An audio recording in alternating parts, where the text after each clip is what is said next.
TSC is caused by the prions in the most of the animals. We have studied one by one. We have studied the bovine spongiform encephalopathy.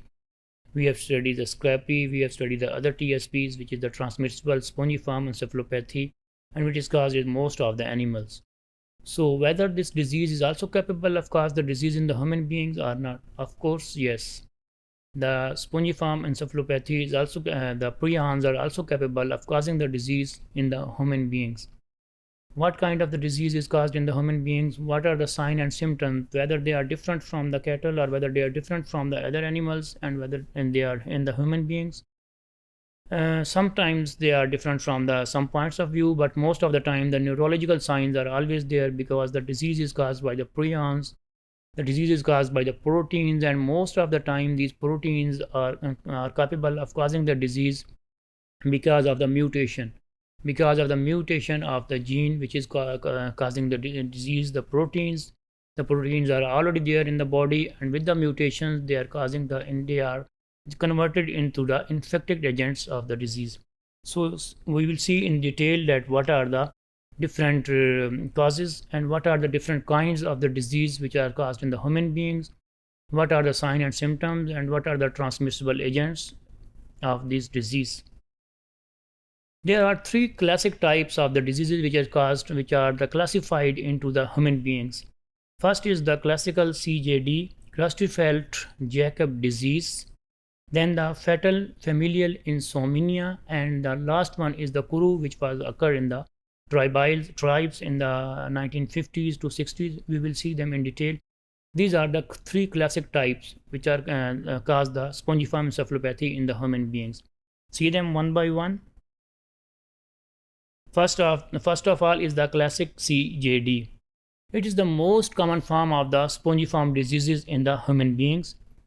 It is about 1 out of the 1 million people, one of the person will be having this disease, and 10% of the cases are because of the inherited cases. The inherited mutations are because the proteins is already present inside the body. So when there is a mutation, there is a negative mutation, there is a bad mutation, the protein structure is changed, and it is happened into PRPN gene.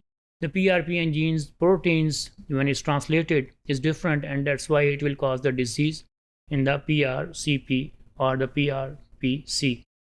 It strikes the people of about age of the about 50 to 75. Most of the time the diseases which are these are after the 40 years of the age, because the mutations in genes are common after the 40 or after the 50, or in the old ages the mutations are common. That's why the cancer is also causing the disease in most of the human beings or most of the animals after the 50 years or in the old ages most of the time. So therefore, similarly, the classic CJD is also very common, and it's also very strikes the people of the age of after the 50 years of age and then up until the 75 years of age. What are the signs and symptoms of CJD in the human beings? Of course, as we already studied, it is the neurological disease. It is the disease which is caused the brain damage. It is the disease which is accompanied with the nervous system. Therefore, all the signs and symptoms which are caused by this disease will be, of course, the nervous system signs.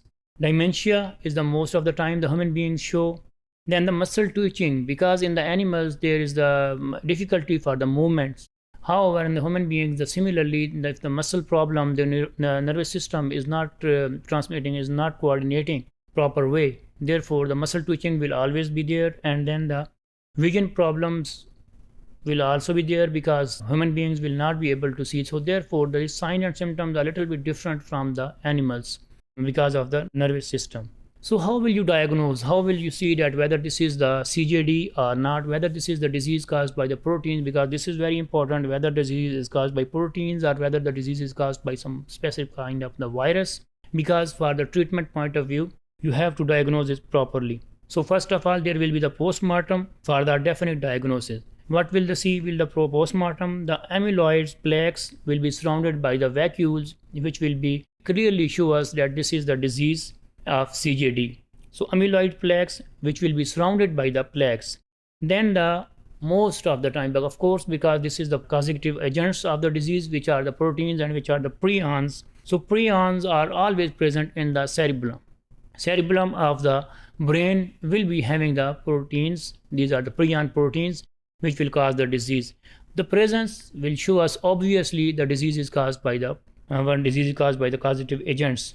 And then of course the disease is the TSE, transmissible spongiform encephalopathy, which means that there will be the spongiform appearance of the brain tissue, which will be shown in the gray matter in the human beings, especially from the CJD point of view. It will be in the gray matter in the human beings. So therefore, for the diagnosis point of view, we will see the postmortem, and postmortem lesions we will see the three things all together. First of all, there will be the spongiform appearance of the brain tissue, and most of the time in the human beings it will be in the gray matter. Second one, the presence of the prion proteins. Prion proteins will be accumulated in the cerebellum of the brain, and then the amyloid plaques which will be surrounded by some kind of the vacuoles will also be there. Then the fetal familial insomnia. After the CJD, this is the other kind of the disease, which is the spongiform encephalopathy, and it is causing the disease in the human beings. This is the fetal familial insomnia. These are the cases which are, we have talked about the CJD, that about 80% of the cases are because of the inherited mutations. However, for fetal familial insomnia, all the cases are because of the mutations. And where the mutations occur, of course, in the PRPN gene. And because of the presence of PRPN gene, because of the change of its structure, which we have already studied, that how the PRPN gene changes its structure from the normal to abnormal proteins, and then because of these proteins, the inherited mutations, the fetal familial insomnia can occur.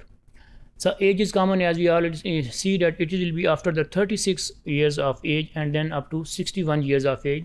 There are the chances of these mutations to occur more spontaneously as compared to the other ages groups. Disruption of the sleep and wake-up cycle leads to coma and to death. These are the signs and symptoms which are common in the fetal familial insomnia. Sleep, it is difficult to sleep for the human beings. It will be difficult to wake up, and then the wake cycles will lead to the coma. There is the most common, the coma may also occur, and sometimes the death will also, this disease will also lead towards the death of the human beings if it's very severe case. Then the Kuru. Kuru struck the members of the Fo tribe in about 1950s and 60s. It is very, it is a historical disease which happened in about 1950 and 60. It will also give us the similar kind of the disease sign and symptoms which we have already studied. And then because of the inherited cases of the mutation, the protein structure is changes from the normal to abnormal, and then it will cause the disease. These are the three spongiform encephalopathies which are caused by in the human beings.